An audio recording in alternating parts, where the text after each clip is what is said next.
Olá, muito boa noite para vocês que nos acompanham aqui na FURB TV. Nós estamos começando mais uma quinta-feira de entrevistas. Para vocês que estão aqui nos acompanhando, o tema hoje vai ser os 200 anos da independência do Brasil.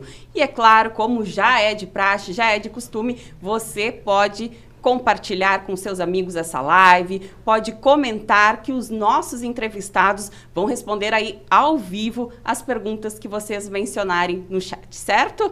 Estamos aqui hoje, então, recebendo a Cristina Ferreira, professora aqui na FURB, coordenadora do Centro de Memória Oral e Pesquisa, o CEMOP, e também pesquisadora na universidade. Seja muito bem-vinda, professora. Boa noite, obrigada pelo convite. Estamos recebendo aqui também a Geórgia Fontoura, doutora em Desenvolvimento Regional, pesquisadora na FURB, coordenadora do curso de Pedagogia Indígena Choclen e coordenadora do Núcleo de Estudos Indígenas. Seja muito bem-vinda, prof. Boa noite, muito obrigada. Estamos recebendo aqui também o professor Michael Roberto de Aguiar, graduado em História pela FURB, professor aí efetivo da Rede Estadual de Ensino e pesquisador também na universidade. Professor, seja muito bem-vindo. Boa noite, obrigado pela oportunidade. É isso aí, então, nós vamos bater um papo aí bem descontraído, como nos outros temas, nas outras quintas-feiras também a gente já fez. Dessa vez nós vamos falar sobre os 200 anos da independência do Brasil. E eu começo aí fazendo uma pergunta para a professora Cristina Ferreira. Prof, como que se deu essa independência aí? Conta pra gente. A gente vai voltar um pouco no tempo, né? Porque o 7 de setembro é uma data muito marcante, que ficou muito mais na memória da independência do que propriamente na história. Já desde o final do século XVIII, nós estávamos vivenciando movimentos separatistas de Portugal. E isso é bem importante a gente considerar. Então, um dos movimentos mais importantes foi a Conjuração Baiana, que quase nunca é lembrada na historiografia. Por que a Conjuração Baiana foi tão importante? Porque a maior parte dos guerrilheiros dessa conjuração eram afrodescendentes que defendiam a separação da Bahia de Portugal. Na realidade, eles não eram baianos, eles eram baienses, né? Eles se chamavam assim. E também depois, a famosa Conjuração Mineira, que foi onde nós tivemos a atuação de uma série de inconfidentes. Por que eles eram considerados inconfidentes? Porque eles se manifestaram contrários a Portugal. Eu queria fazer uma ressalva, porque esses movimentos, eles não necessariamente levaram à independência do Brasil. Eles foram movimentos separatistas que pretendiam que essas, Minas Gerais, a Bahia, se separasse do Brasil. Muito posteriormente, depois que a corte portuguesa chegou ao Brasil, aumentaram os movimentos de revolta contra as explorações, da colônia e, de certo modo, isso acirrou um pouco o movimento da independência. Então, para a gente chegar lá no 7 de setembro, a gente primeiro precisa passar por uma outra data, que é a data do Dia do Fico, que também é uma data famosa, que todo mundo conhece. Por que essa data é tão importante? Não é por conta do Dom Pedro I, não. É porque essa data marcou o início de melhores possibilidades políticas para a separação do Brasil de Portugal, porque o Dom Pedro se manifestou contrário às exigências da corte portuguesa de que o Brasil, de que ele voltasse para Portugal, né? Então, esse contexto, ele envolve conflitos, guerras e uma série de outros elementos. Tem como mencionar aí, prof, quais são as principais guerras até chegar o Dia do Fico? Sim, a principal, a mais importante, não até o Dia do Fico, a mais importante foi a Revolução de 1817, que foi a Revolução Pernambucana, que a gente chama, que foi uma revolução que teve, assim, muita violência. O brasileiro acha que nós somos pacíficos, que não há violência, que não há racismo.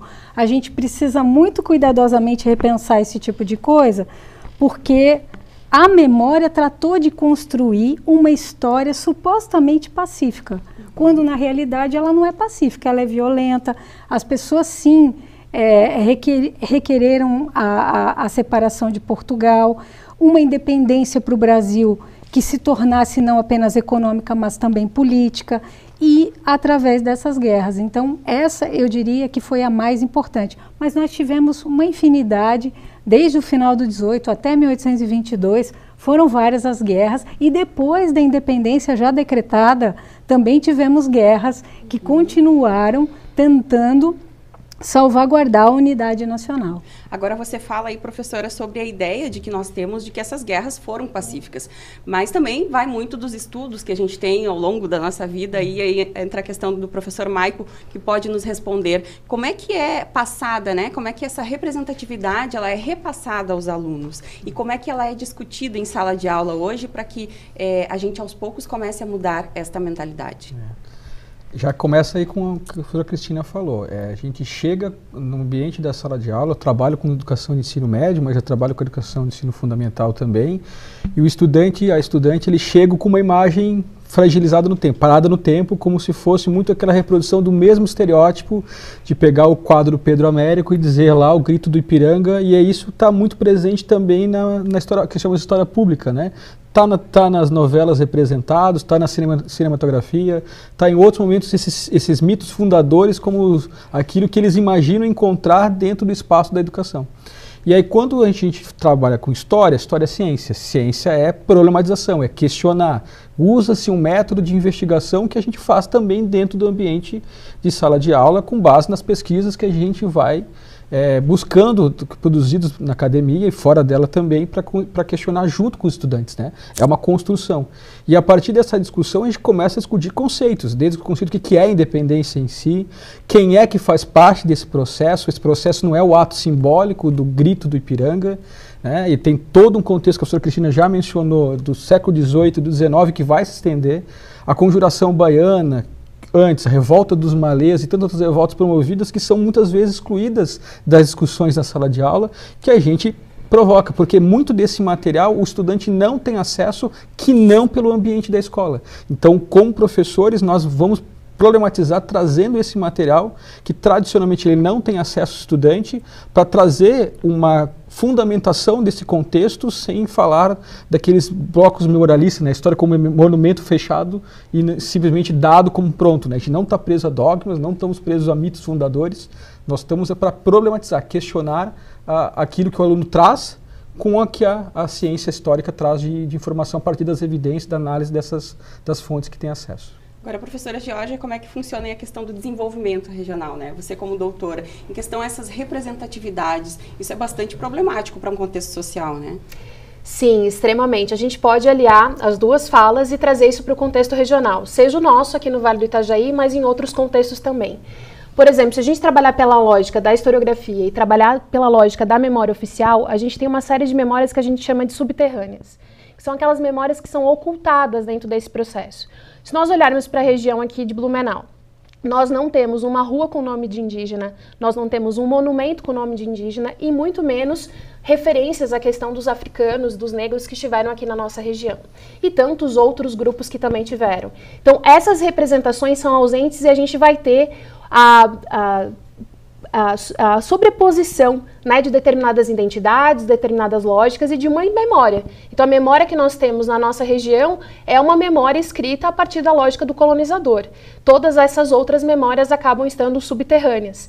E aí cabe a esses grupos hoje que já têm ascendido a conseguir trazer visibilidade para a sua história, que não deixou de acontecer, né? Então, dentro desse percurso todo, eles estiveram aqui, resistiram, lutaram, assim, tanto quanto outros grupos no país.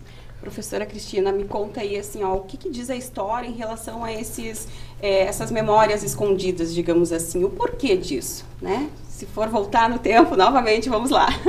Vamos voltar. Quanto à independência, é muito importante a gente demarcar que já no primeiro reinado, né, depois de proclamada a independência, no primeiro virou imperador. Uma das coisas interessantes é que um dos artífices da independência, que foi o José Bonifácio, ele incentivou que não fosse um rei no Brasil, que fosse um imperador. Por quê? Olha só que detalhe importante. Porque isso atenderia à linguagem da população, no sentido de que eles sabiam o que era um império. Então, eles saberiam o que seria um imperador, né? Essa memória já é uma das que ficou constituída para pensar que a independência foi um movimento único, de uma pessoa única, que às margens do Ipiranga gritou independência ou morte, sendo que na realidade a independência ou morte era um bordão que existia e existiu depois. Então vamos pensar aquela cena do quadro do Pedro Américo que o professor Maicon citou há pouco. O Pedro Américo foi contratado pelo filho do Dom Pedro I, o Dom Pedro II, para fazer aquele quadro. Então, ele fez uma homenagem, né? Ele tinha o direito de fazer, ele é um artista. Ele imagina a independência da maneira que ele achar que ele pode, ele tem liberdade artística para isso. O problema é que isso vira história para explicar para as pessoas. E essa ideia de esconder, né, de colocar nos subterrâneos da memória, né, como diz o Michel Pollack, que é um estudioso da área, é uma ideia que consiste na negação de quem nós brasileiros somos de fato. Por quê? Porque isso significaria dizer que nós não somos descendentes diretos de portugueses, que nós somos descendentes de indígenas e africanos. E isso, segundo todas essas teorias raciais do século XIX até hoje, elas querem implementar essa ideia de que seria ser inferior pertencer a esses grupos, de que civilizado e correto é pertencer aos grupos de europeus. É por conta disso que se coloca, que se esconde, que se deixa de lado uma série de elementos de uma história de pessoas que deixaram poucos vestígios claros também daquilo que elas fizeram. Então muita gente acha que elas não têm história, porque os vestígios que elas deixaram não são aqueles que a gente espera encontrar. Já os europeus, eles escreveram jornais, eles deixaram uma série de coisas. Então, o que se faz? Se discute mais a história dessas pessoas que deixaram esses vestígios. Então, hoje, a historiografia tem se dedicado muito a também trazer à tona a participação dessas personagens nas guerras de independência, e não só nisso, né, na própria construção da unidade nacional, que foi algo que começou, que se iniciou no pós-22, para justamente fazer com que a gente pense o que significa de fato sermos brasileiros.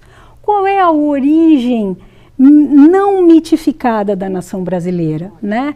Isso é o que de fato interessa para nós aqui. E antes da gente entrar nessa discussão, professor, eu gostaria de perguntar ao professor Maicon, o que é independência?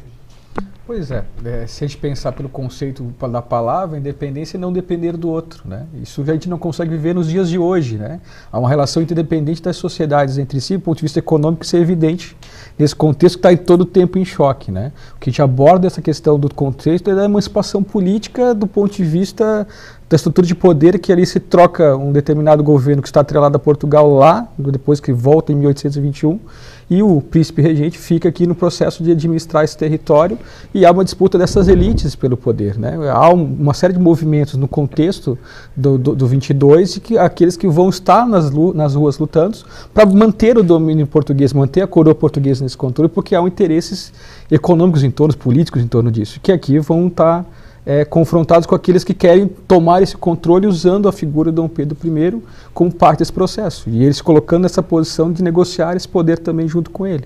Então essa independência, se a gente pensar por ponto de vista mais amplo, ninguém depende no passado e no presente.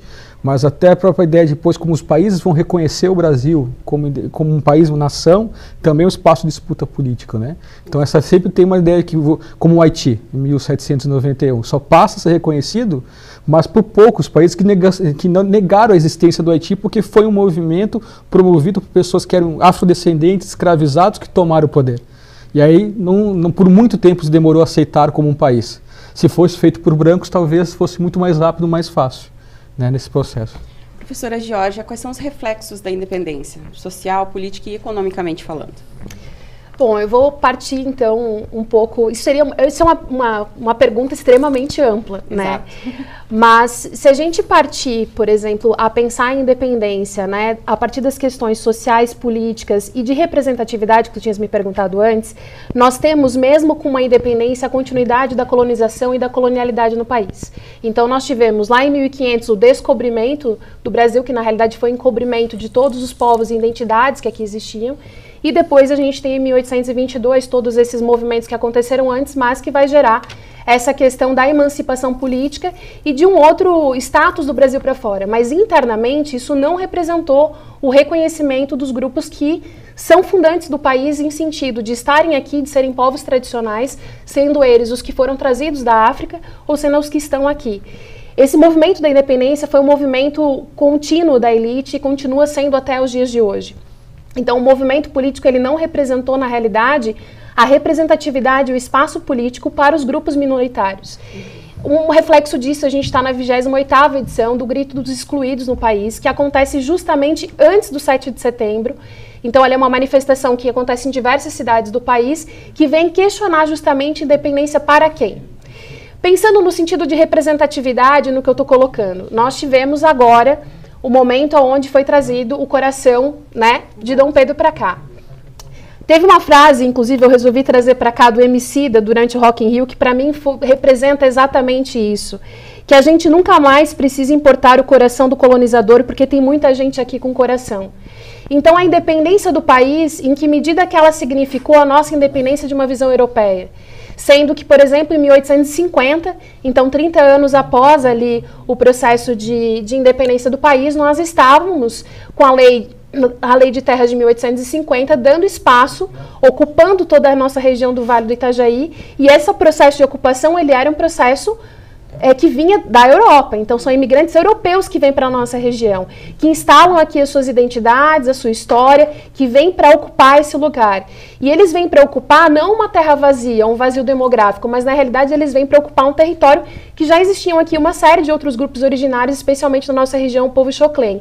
E há essa expulsão deles daqui. Então quando a gente pensa em processo de independência no sentido de termos uma autonomia, uma soberania política, e de vida, né? Em que medida que nós temos isso aqui no país? Em que medida que houve o desatrelamento desse processo colonial instaurado desde 1500? E isso a gente vê até os dias de hoje. Por exemplo, quando a gente cunha na nossa região como o Vale Europeu. Então, este é o Vale Europeu ou é o Vale de quem construiu essa região? Que podem ser e são descendentes de europeus, mas são de vários outros agrupamentos também.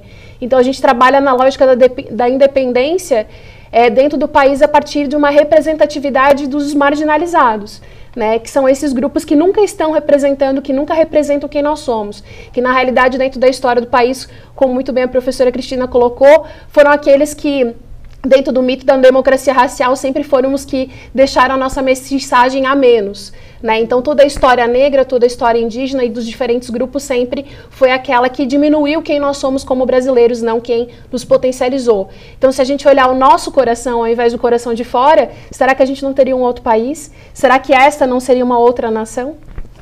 Fica aí a reflexão, né, para todos nós. Aproveito a oportunidade para dizer a todos vocês que estão nos assistindo que vocês façam perguntas, compartilhem aí a nossa live e também conversem conosco, enfim, deem a sua opinião a respeito dos 200 anos da independência do Brasil. Prof. Cristina, eu gostaria que você contribuísse também respondendo a essa pergunta, né, dos reflexos. Claro que a professora Georgia falou muito bem sobre o assunto, mas questões econômicas também. Uma das primeiras questões foi que a independência precisava ser reconhecida, né, internacionalmente. E essa situação só aconteceu em 1825, quando Portugal finalmente reconheceu. E aí, na esteira de Portugal, depois, muito tardiamente, veio a Inglaterra. Porque os Estados Unidos tinham bastante interesse em reconhecer logo a nossa independência, né? Agora, ficou daí uma grande dívida externa, né? Afinal de contas, quando a corte portuguesa veio para o Brasil, eles trouxeram, né, a Biblioteca Real Portuguesa, eles fizeram uma Biblioteca Nacional, enfim. Então, eles estavam cobrando da gente, né? Não éramos mais colônia, nem tampouco o Reino Unido, que era o status que ocupávamos na ocasião da independência, eles estavam cobrando que a gente pagasse essa dívida. Então, esse é um ponto muito importante, porque os estudiosos dizem que essa é a origem da nossa imensa dívida externa. Então, nós já começamos uma tentativa de um novo país em dívida. Mas mais do que isso, assim, a coisa mais fundamental é que, em relação a todas as independências da América, nós fomos a única independência que decretou uma monarquia e não uma república, né? E isso faz uma diferença gigantesca, porque o regime monárquico é um regime que manteve, né, a permanência de Portugal no Brasil. Muitos historiadores chamam de interiorização da metrópole. Por que manteve? Porque retirou um pouco a liberdade de certas províncias, né, e aumentou um pouco esse desejo de fazer um Brasil unido, né, porém não era tão possível fazer isso diante de um território tão vasto. Mas mais do que isso, essas elites que comandaram todo esse movimento, elas calaram as vozes e mantiveram o que foi o mais trágico na história do Brasil, que foi o regime de escravidão. Ou seja, uma vez que o sistema escravocrata permaneceu praticamente mais 60 anos, né, você tem mais de 60 anos até, você tem, lógico, que a instauração de uma série de movimentos prejudiciais à formulação do que é de fato a nossa identidade, porque afinal de contas não nos entendíamos nem como nativos, né, nem como afrodescendentes e nem como portugueses. Então o que aconteceu com isso? Foi dado margem para que a coroa portuguesa, em pleno poder, Dom Pedro II, especialmente no segundo reinado, criou lá uma instituição, né, que é o famoso Instituto Histórico e Geográfico Brasileiro. Para quê? Para construir a história do Brasil. Que história seria essa? Uma história portuguesa, né?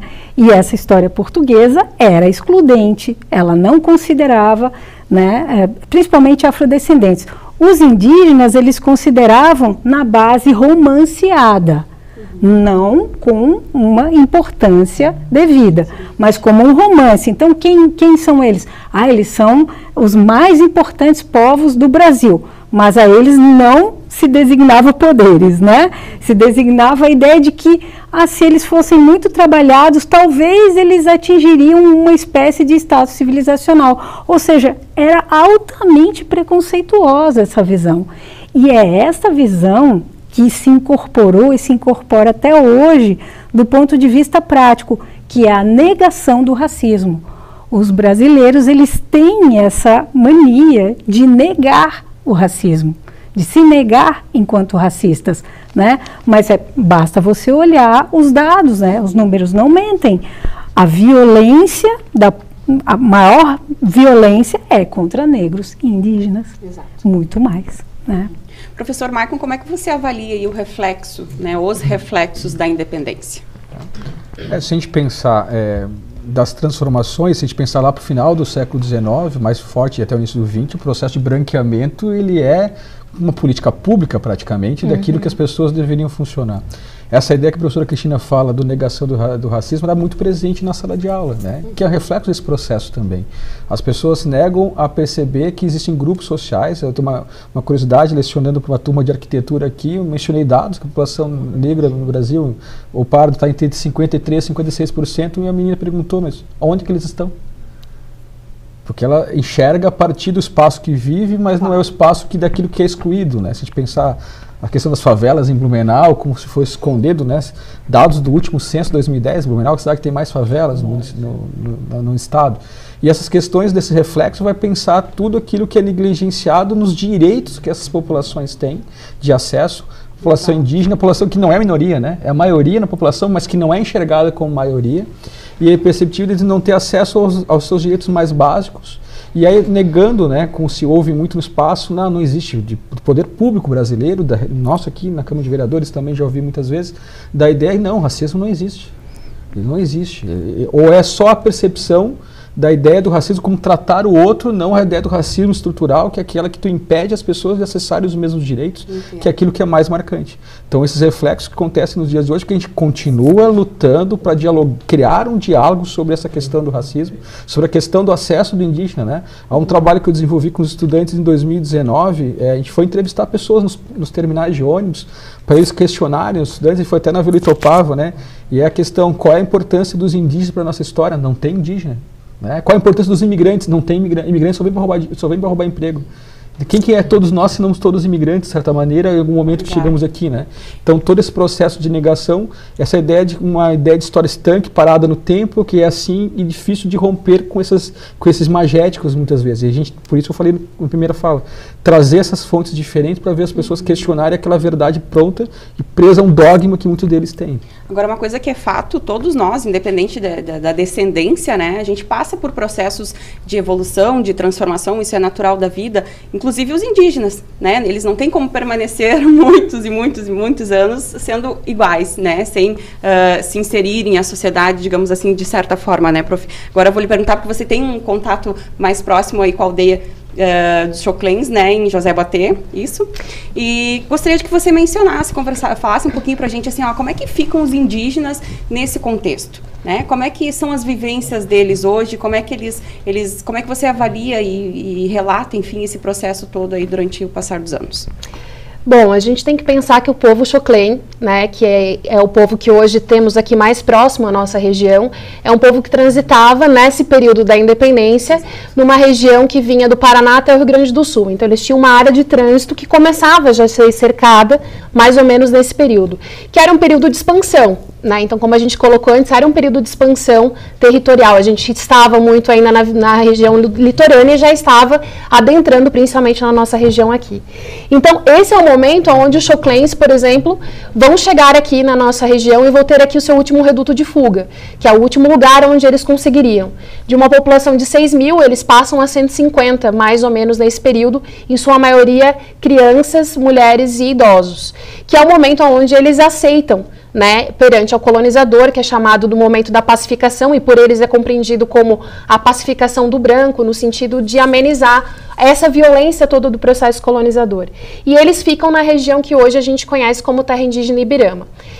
Quando eu falo a gente conhece, aí o Maicon trouxe muito bem. Quem conhece? Você pergunta aqui dentro da universidade para as turmas, se não é alguém que mora muito próximo à região, a maior parte das pessoas não sabe da existência de uma terra indígena a 2 horas daqui.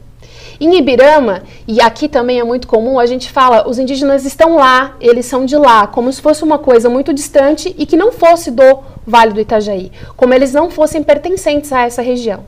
Reflexo disso, por exemplo, é que a universidade ela cria somente uma política específica para a acessibilidade dos estudantes indígenas em 2018.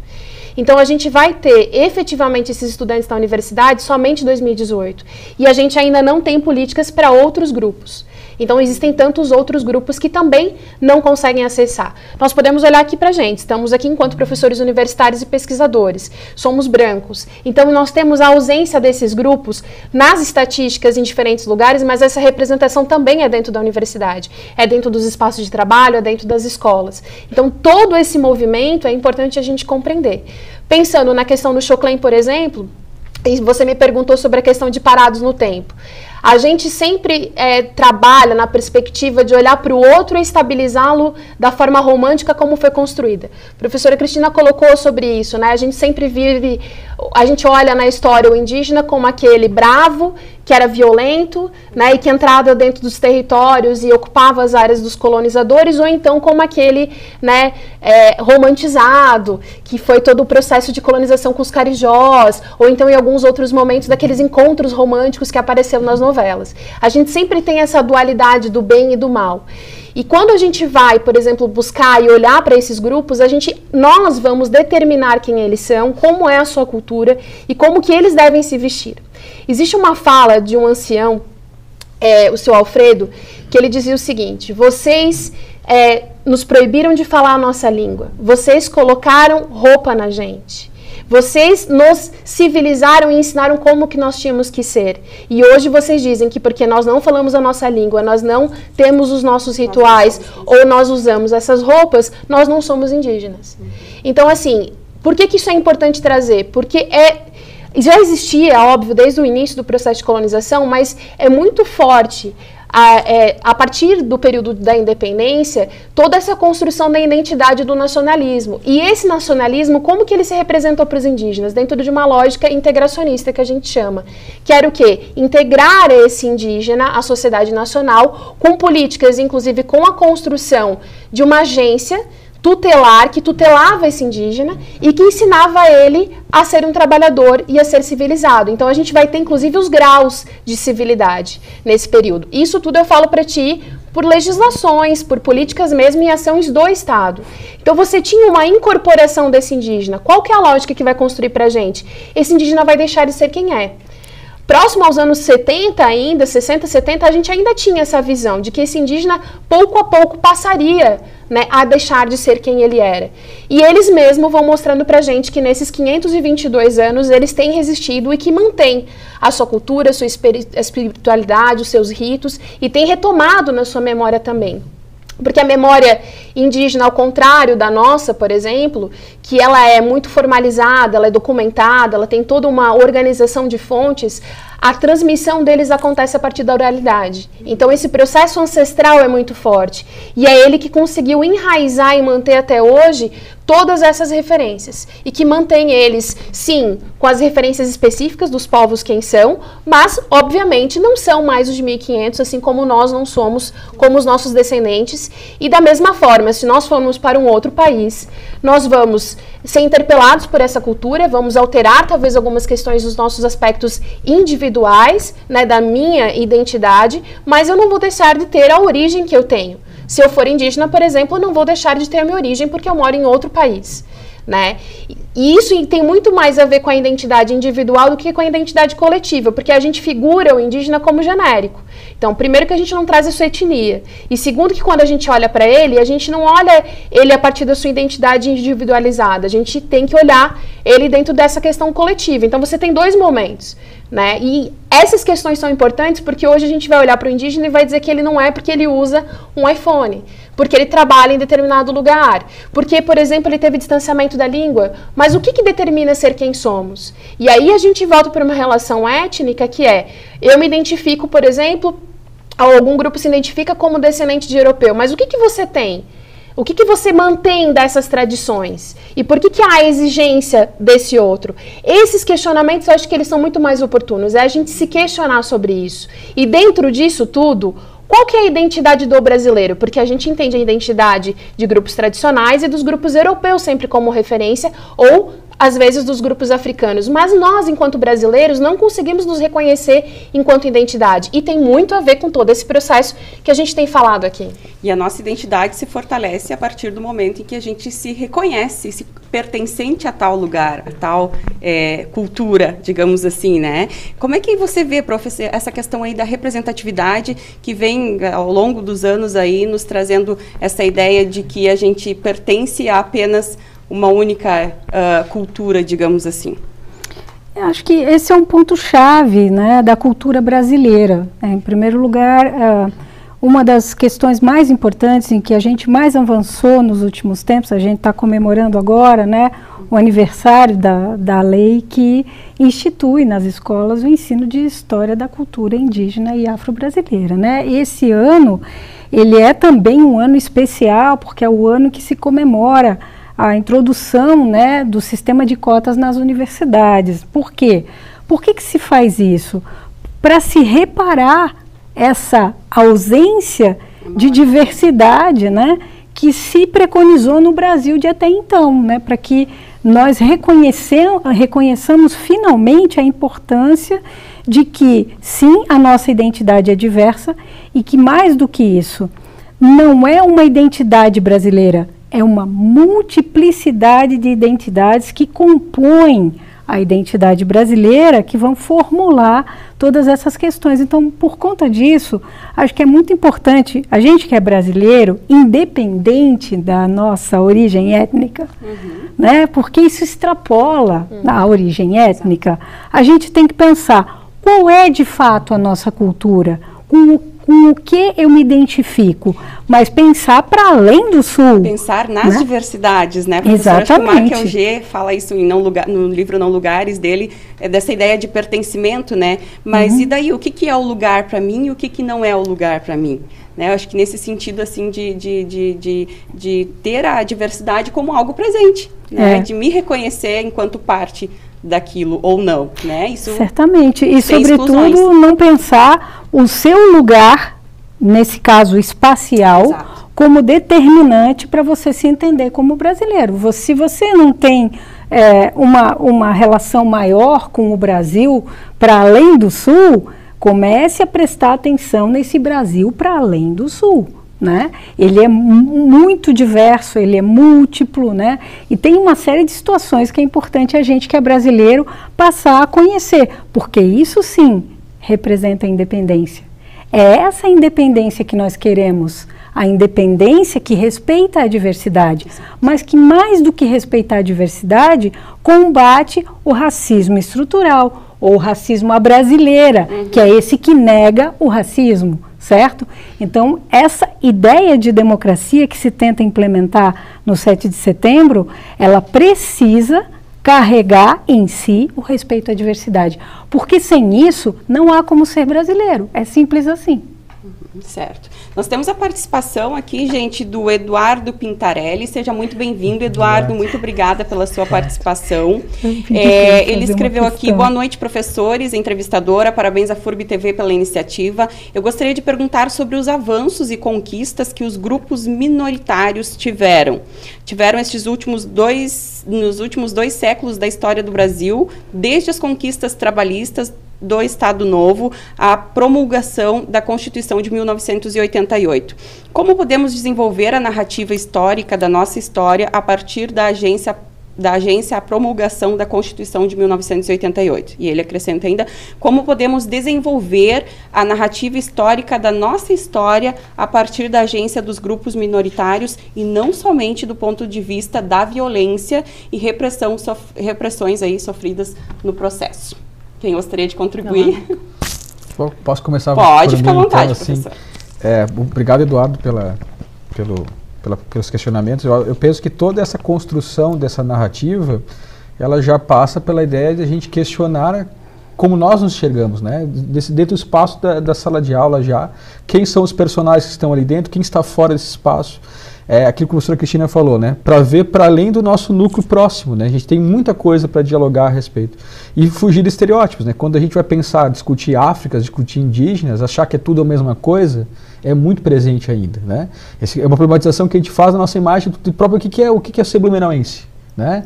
Usar a própria propaganda local, que já nos colocou como Alemanha sem passaporte há quase uma década atrás, né? E aí se questionar que sociedade que a gente quer também. E essa discussão de construção, ela vem ouvindo essas vozes, né? Porque muito mais que eu dizer, é ouvindo a produção que essas pessoas têm, estão constituindo, porque é um movimento contínuo, não é um movimento que hoje nós vamos lutar, vai acabar o problema. Ela é um constante enfrentamento, porque há forças que buscam também essa ideia de se manter dentro dessa lógica racialista separada, né? A Lia Schuckmann, que é professora de psicologia da Federal, ela fala, né? O nosso papel da luta antirracista é uma luta cotidiana, né? Que é o papel do branco também fazer o processo. O branco que daqui sai, vai para uma Europa, vai para os Estados Unidos, ele já não é mais branco, ele é latino. Ele se coloca numa posição diferente, porque o enxergar do branco aqui é um jeito, o enxergar lá fora também é outro, e é vítima de um processo também racista.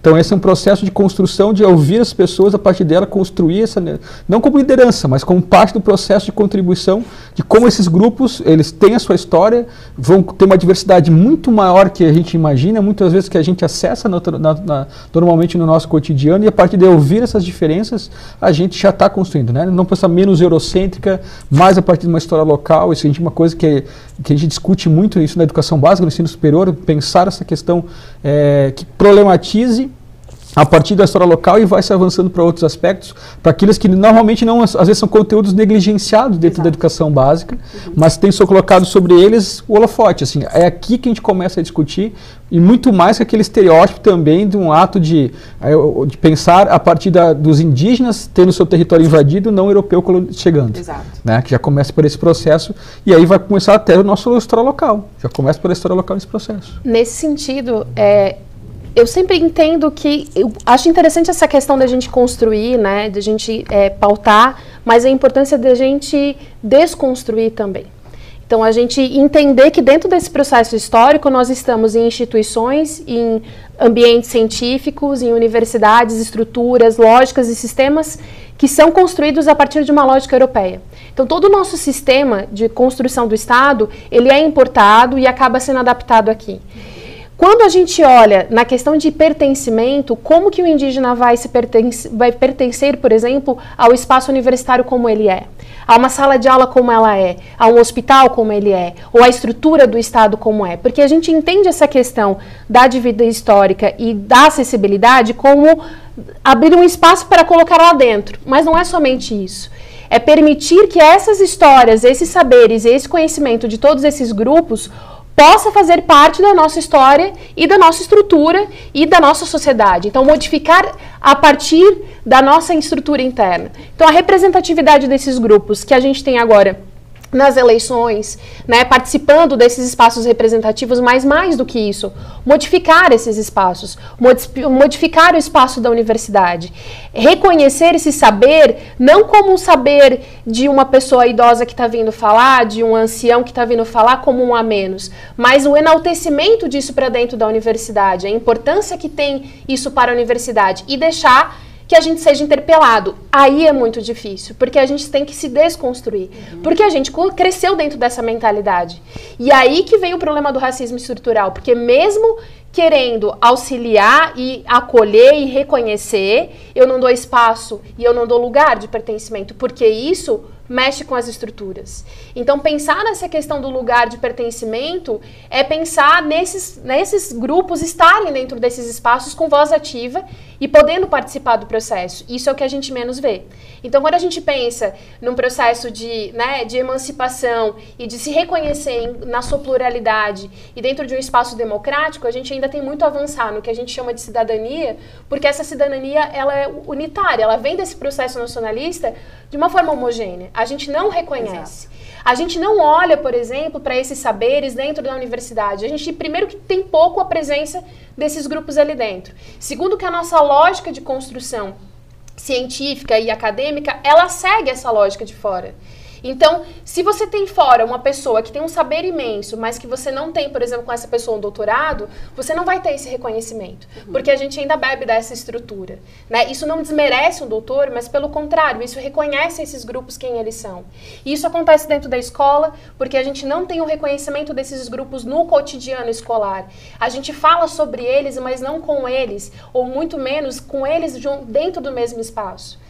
Essas segregações são as mais difíceis de conseguir desconstruir. E aí isso passa pela gente, e é muito difícil, pelas estruturas, que é mais difícil ainda, porque elas são enraizadas dentro dessa lógica, né? Então a gente tem muito medo de avançar. A gente tem, por exemplo, um judiciário que não acolhe a diversidade de línguas que nós temos. Nós temos 274 línguas indígenas, sem contar outros dialetos e outras línguas, e não há um reconhecimento. Como bem a professora Cristina falou, por exemplo, a gente não conhece o Brasil para além do Sul. Então, a coisa é muito ampla. E pensar, por exemplo, para além do Sul é pensar todos os grupos tradicionais, que não são só indígenas, que estão aí, que crescem aí e que estão na nossa região também. Então, pensar em lugar de pertencimento não é só dar uma cadeira. É dar a possibilidade para que esse lugar seja mesmo pertencente àquele grupo a partir da sua lógica de mundo. De se sentir representado. Exato. Né, prof? Aqui tem a pergunta do Henrique Dutra, mas eu vou ler antes de eu fazer uma perguntinha para a professora Cristina. Em relação a essas representatividades, a cada 7 de setembro existe a tentativa de consolidar uma representatividade. Como é que você avalia e vê aí também a questão da representatividade nos desfiles do 7 de setembro, nos 100 anos, nos 150 anos e agora nos 200 anos da independência? Existe alguma evolução nesse processo ou não? Muito obrigada por essa questão. Ela, de fato, ela é muito importante, né? Porque em 1922 o Brasil passava, né, nos seus 100 anos de comemoração da independência, ele passava por uma tentativa de modernizar, né? A Semana de Arte Moderna, ela veio para tentar tornar mais nacional o país. Então veja que nesse longo processo de 100 anos havia uma dificuldade imensa em conseguir essa tão sonhada independência cultural que o Brasil muito demoradamente começou a conquistar, né? Então, nos 100 anos, você tinha um movimento bem menos militar para o 7 de setembro. Você tinha, sim, as paradas, os desfiles, você tinha uma série de manifestações também culturais, livros que foram lançados, uma série de elementos nesse sentido. Já no 1972, que foram nos 150 anos da independência, você vive em plena ditadura militar. Então, o que a ditadura militar fez, né? Efetivamente, primeira coisa, lá em 68, eles tiveram a ideia de trasladar os restos mortais do Dom Pedro I para o Brasil. E aí, por que o famoso coração, que agora desfila pelo país, não veio, né? Porque ele tinha deixado esse coração em doação para a cidade do Porto. Nessa época, foi feito um verdadeiro espetáculo público militar.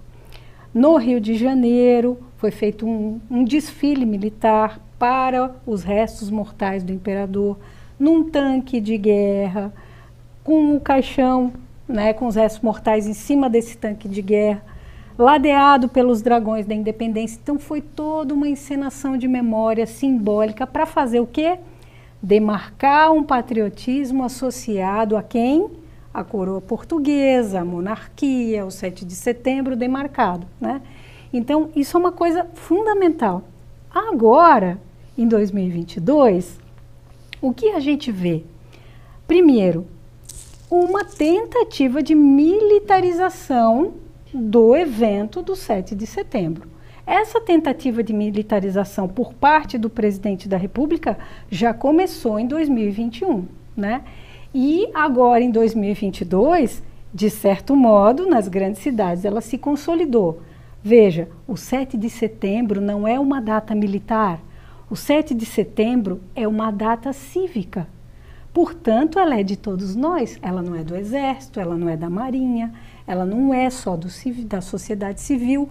Ou seja, se nós não demarcarmos, não porque a data de 7 de setembro consolidou a independência, mas porque ela é um momento para nós nos pensarmos enquanto brasileiros, para além dos poderes instituídos, nós jamais vamos conseguir demarcar uma nação que de fato se entende como diversa, porque ela vai sempre ser comandada, capitaneada por esses poderes instituídos que não fazem com que a gente se identifique com o momento. Ou seja, se você é jovem, está em idade escolar, você é obrigado a desfilar, né? Se você é do Exército, você é obrigado a desfilar. Mas você vai comemorar a independência do Brasil de que maneira? Preferencialmente pensando como você pode mudar a realidade do Brasil através do exercício da cidadania, votando conscientemente. Esse, eu acho que é um ponto que eu espero que nos 250 anos da independência, as pessoas, né, historiador nunca fala de futuro, mas a gente sempre tem esperança nele, né? Então, a gente espera que lá daqui a 50 anos, as pessoas entendam que esse movimento não é de ninguém, ele é nosso, de nós brasileiros, e é para ele que a gente tem que trabalhar. Mas são essas encenações de memória, que são cuidadosamente construídas, que fazem com que as pessoas não tirem da cabeça que o evento é um evento que não tem uma relação direta com ela, que é um evento do passado, quando na realidade não se trata de um evento do passado, se trata de um evento que atinge a todos nós brasileiros, porque a nossa dependência ainda existe. De países, de políticos, de cenários, de miséria, de pobreza, de uma série de coisas. E enquanto a gente não vencer isso, vai ficar difícil exercer a cidadania. Até porque o hoje é a história do amanhã também, né? Gente, eu vou ler agora a pergunta do Henrique Dutra. Henrique, seja muito bem-vindo, tá? Muito obrigada pela tua contribuição aqui. Obrigada pela oportunidade, ele está dizendo, e pelo espaço para ouvirmos e debatermos esta temática tão importante, especialmente na atualidade. Acredito ser extremamente interessante e também muito importante pensarmos sobre o que é ser brasileiro. Vemos atualmente muitas narrativas, especialmente conservadoras, que apontam para um brasileiro patriota, mas como se fundamenta esta identidade? Desde antes do processo da independência do Brasil, nós tivemos diversas tentativas de construir uma identidade brasileira una. Será que esta identidade já foi construída? Se não, será que algum dia conseguiremos? Ou até mesmo, será que essa construção é realmente possível? E aí eu vou passar a bola para você, professora, que trabalha, né, com jovens e crianças também? Esse ano só não, jovens no momento. Mas assim, a gente vive uma realidade que é muito diferente de muitos anos atrás, né? E, enfim, um processo de transformação, de repensar a humanidade. Isso, você, né, enquanto professor, enquanto historiador, você avalia dessa forma que isso realmente está acontecendo no ambiente escolar? Essa luta por identidade é uma luta constante, né? Ela não está presa num espaço do tempo, né? Essa discussão de existir e coexistir dentro do espaço da sala de aula e para fora dele é um eterno conflito com gerações, com os familiares, com os professores, com o espaço da comunidade que está inserido, né? De certa forma, essa ideia conservadora também seria um conflito hoje ou não? Como que você avalia isso? Essa ideia do conservador, ele quer, ou grupos específicos, querem estabelecer que tem que ter um padrão do que é ser o brasileiro, né? O padrão não é o diverso, o padrão é o único dentro de uma ideologia. E tudo é ideológico. Tudo tem uma ideologia, só que aí, como diz Paulo Freire, a ideologia sua é includente ou excludente, né? Ou você exclui o diverso, ou você inclui ele. Incluir não é apenas deixar e limitar os acessos que tem nos direitos específicos. Então, esse espaço está dentro do ambiente da sala, que a escola é um microcosmo da sociedade, ele está todo no espaço de conflitos. Há uma negligência em relação à questão do negro, a negligência do indígena, uma negligência dos direitos relacionados ao LGBT. Isso é muito evidente dentro do espaço da sala de aula. E essa ideia de conservar qual que é a religião padrão, qual que é o valor de orientação política, orientação de gênero, todas essas questões estão todo o tempo em confronto dentro do espaço da sala de aula. E aí que torna o nosso papel como profissionais de questionar por que tem que ter esse padrão, né? Mas tem que ser uma ditadura da maioria? Será que realmente é a maioria?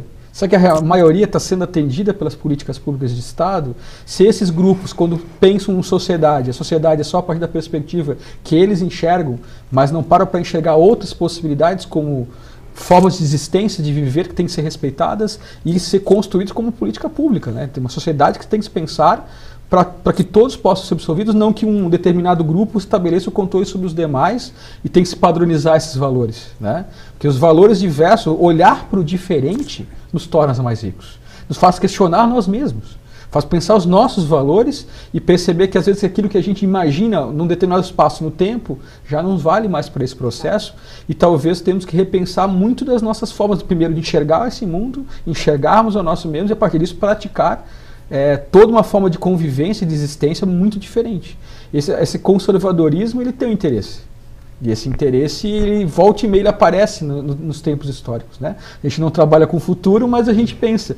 Não é a primeira vez, não vai ser a última que vai ter esses enfrentamentos. E como eu falei antes, o enfrentamento é constante. Todo o tempo nós lutamos por essa ideia de não só de visibilidade, mas de uma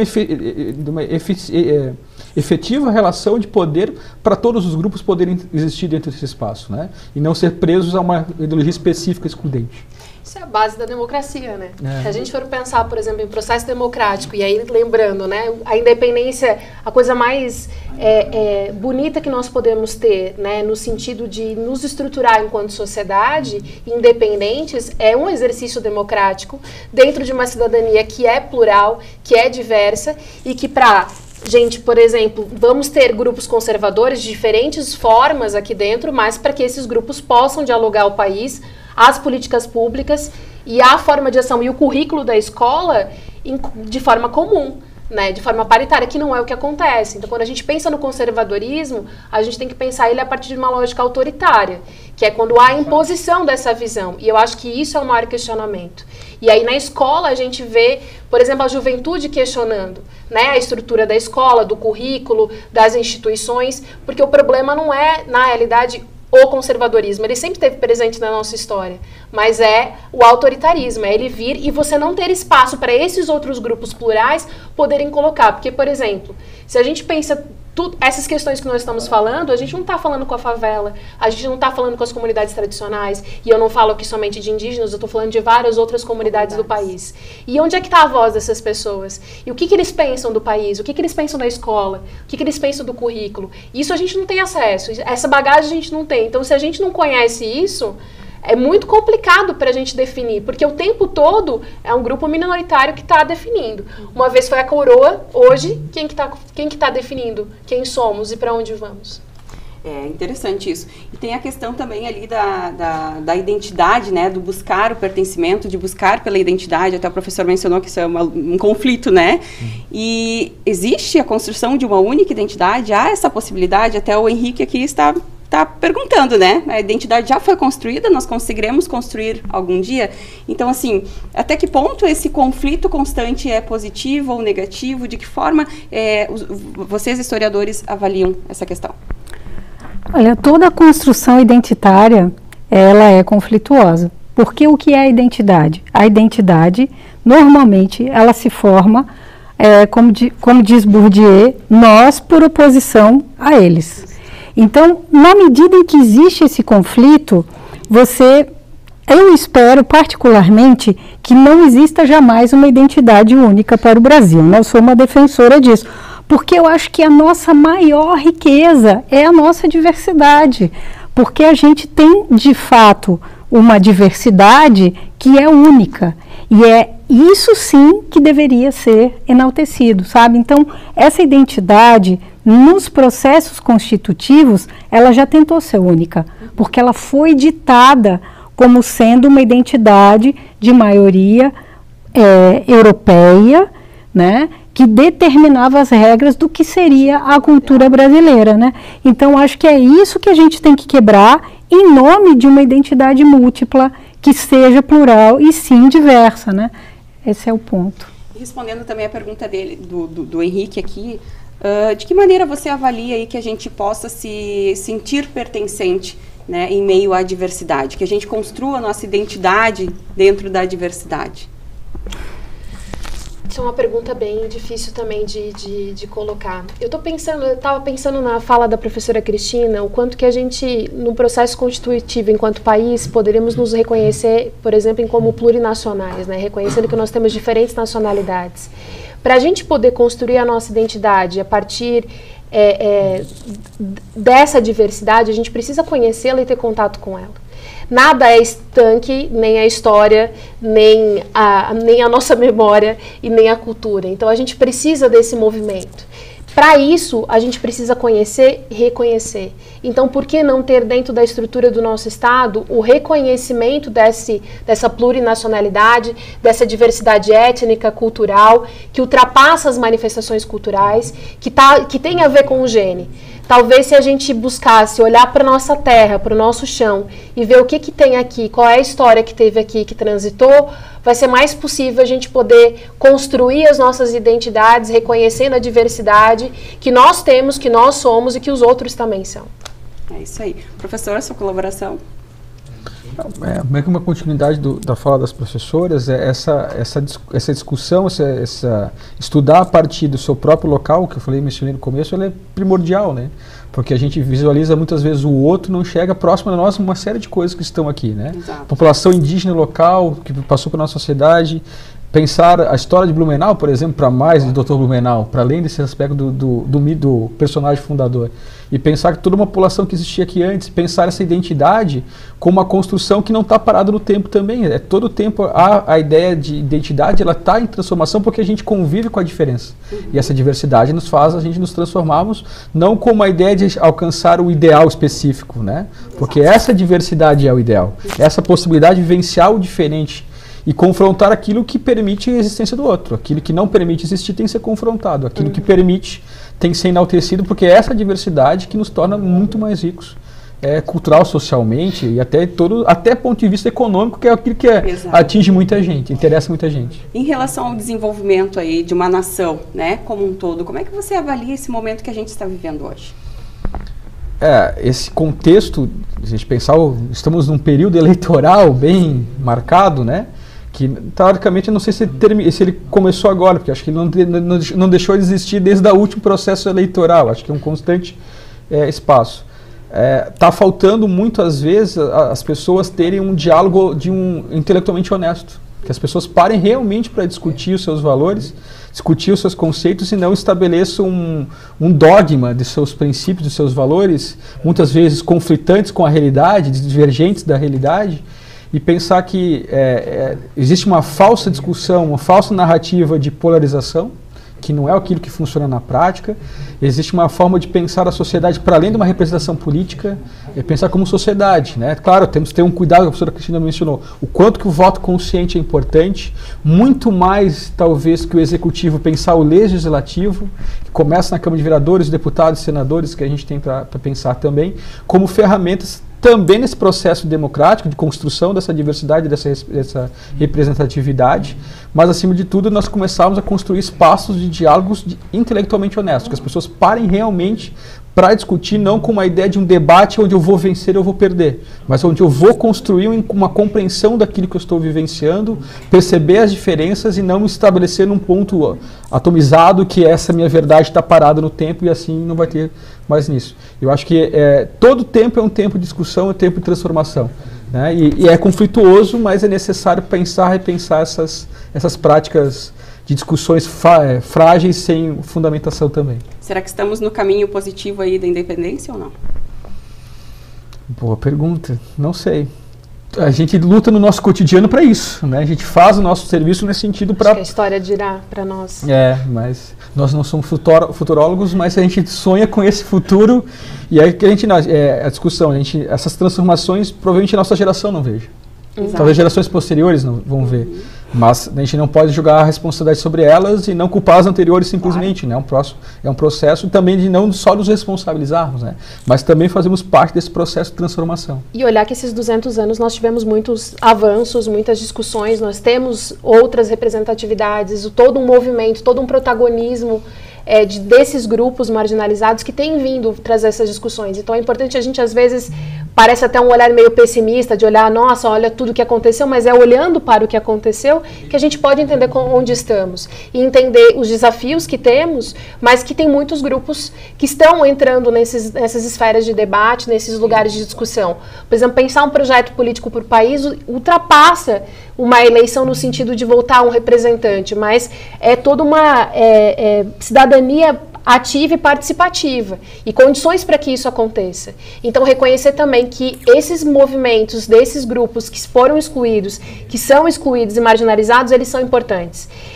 Que essas manifestações que acontecem, elas são importantes. Então, hoje a gente tem, falando da questão indígena, uma representatividade de indígenas muito grande ao pleito eleitoral, e isso tende a alterar muitas questões. Assim como a gente teve na Constituinte fatos marcantes de um momento emblemático de lutas e de disputas de poderes, a gente também teve essa participação ali, e que a gente possa também ter essa participação daqui para frente. Então eu acho que se a gente puder pensar, fazer a partir da gente, mas enaltecendo esses grupos, né, dando espaço para que esses grupos venham a questionar e ver o mundo a partir da perspectiva desses grupos. E quando eu falo esses grupos, são os diferentes grupos marginalizados que constantemente vêm reivindicando e que têm voz, mas eles esperam que a gente escute eles. Então que a gente aprenda a escutar também.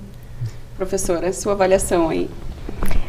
Uma coisa que eu considero muito importante é que a gente vive um tempo de negacionismo do nosso passado. E isso é muito importante, né? Porque as pessoas se sentem no direito de deturpar o passado a partir de uma crença que elas têm no presente. Então, nós que somos historiadores, nós não acreditamos que exista um passado estanque. Nós acreditamos em distintas temporalidades. Por conta disso, é que a gente precisa tomar mais cuidado com os negacionismos. Exemplo, negacionismo sobre a ditadura militar brasileira, negacionismo sobre uma série de situações importantes da nossa nação e, mais do que isso, novamente, ideias equivocadas de erigir heróis nacionais militares que não têm identificação alguma com a nossa população diversa, que fizeram, de fato, uma série de movimentos importantes. Então, eu gostaria que a gente pensasse essa independência a partir de uma atenção maior às falsas informações e, mais do que isso, a não aceitar qualquer opinião sobre o passado que não seja fundamentada em elementos de provas, de evidências, para a gente poder, sim, fazer a independência de fato que a gente deseja. Porque a gente já tem praticado algumas ações importantes nesse sentido, mas muitas pessoas ainda acreditam numa série de mentiras deslavadas que se diz por aí acerca do passado brasileiro. E é importante ficarmos atentos sobre esse movimento equivocado e principalmente ler mais sobre esse passado, porque ele é determinante não do nosso futuro, ele é determinante do nosso presente. É ele quem vai nos ensinar a não escolher autoritarismo ou esse tipo de exclusão que se defende como uma bandeira política, né? É ele que vai nos ensinar que se nós somos brasileiros de fato, nós não somos defensores do Sul é meu país, nós somos defensores do Brasil diverso, plurinacionalista ou pluriétnico, como nós possamos denominar, mas com consciência, não porque algum mito disse alguma coisa a esse respeito e aí eu vou lá acreditar porque eu gosto desse mito, eu me identifico com ele. E aqui eu não me refiro apenas ao Bolsonaro, eu me refiro a uma série de mitos que foram construídos ao longo da história do Brasil. Então é muito importante a gente não mitificar o passado, a gente tornar o passado um elemento que a gente possa transpor do ponto de vista colonialista. O nosso passado colonial precisa se desfazer definitivamente. E como é que ele vai se desfazer? Justamente reconhecendo a nossa cultura afrodescendente, reconhecendo a nossa cultura indígena, fazendo com que possa ser feita uma imersão nesse universo para a nossa vida real. E, com isso, nos tornarmos cidadãos que não nos consideremos menor por sermos descendentes, afrodescendentes e indígenas. Né? E podemos afirmar que a mitificação nos dá uma ideia falsa de pertencimento? Certamente, né? Toda mitificação é pautada numa construção cuidadosamente elaborada. E quando ela é cuidadosamente elaborada, ela é feita para ser seguida à risca, e né? Foge da realidade. O que você tem? Todos os movimentos intolerantes da história da humanidade, aqui eu me refiro ao nazismo, ao fascismo e a todas as guerras de intolerância que a gente já teve no mundo, foram pautados em mitificação de personagens que foram seguidas à risca e que resultaram em tragédias humanitárias das quais até hoje a gente não se recuperou. E o Brasil não é diferente. O genocídio indígena, não apenas do Brasil, mas da América Latina, ele só não enxerga quem prefere se recusar a ver, porque todos os dados estão aí e revelam que isso é algo que precisa parar e que a gente precisa, enquanto brasileiros, recusar esse tipo de situação. E repensar nossa existência, né? Bom, infelizmente estamos chegando ao fim da nossa entrevista e muito esclarecedora, foi muito bom contar com o conhecimento de todos vocês aqui, muitíssimo obrigada pela presença de todos. E antes de me despedir, eu quero ver se vocês gostariam de dar uma palavrinha final aí, fazer alguma ressalva. Por gentileza, professor. Você? Tranquilo também. Tranquilo. Gostaria de complementar em algum aspecto? Não, acho que a gente já falou muito sobre sermos brasileiros cidadãos, né, exercermos o nosso direito de voto, mais consciente, né? Pensarmos um pouco mais sobre a nossa história, mas também sobre o nosso presente, o presente que queremos para esse Brasil de agora e para o Brasil do futuro, né? Com mais educação, com muito mais direitos, né? E principalmente com acesso ao mínimo possível, né? E livres da fome. O Brasil que nós queremos não tem fome. Se ele não tem fome, eu preciso reconhecer a diversidade. E assim a gente espera que possamos cada vez mais chegarmos a isso, né? Seguir nessa evolução. Obrigada, professor Maicon. Seja sempre muito bem-vindo aqui à FURB TV. Bom, muito obrigado pela oportunidade, né? Conhecimento compartilhado com as professoras aqui. Obrigado. Até uma próxima oportunidade. Obrigada, professora Georgia, seja sempre muito bem-vinda. Muito obrigada mais uma vez, agradeço muito e acho relevante essas pautas serem trazidas e essa reflexão acontecer. Só assim a gente pode chegar em outros movimentos de país, em outras independências, né, que a gente precisa tanto passar. Professora Cristina, seja sempre muito bem-vinda e muito obrigada pela sua participação. Muitíssimo obrigada também pelo convite. Gente, muito obrigada a todos vocês que estiveram aqui conosco nesta noite, acompanharam a entrevista, participaram também, contribuindo aí com comentários ou até mesmo perguntas. E lembre-se que toda quinta-feira ou a cada 15 dias, né, a gente está aqui trazendo uma pauta diferente, uma pauta da atualidade que possa contribuir aí com uma reflexão, trazendo conhecimento, trazendo profissionais que entendem da área para a gente refletir juntos e construir novos conhecimentos. E vocês sejam sempre muito bem-vindos aqui à FURB TV, ao FURB Notícias. Tudo de bom para vocês. Tchau, tchau.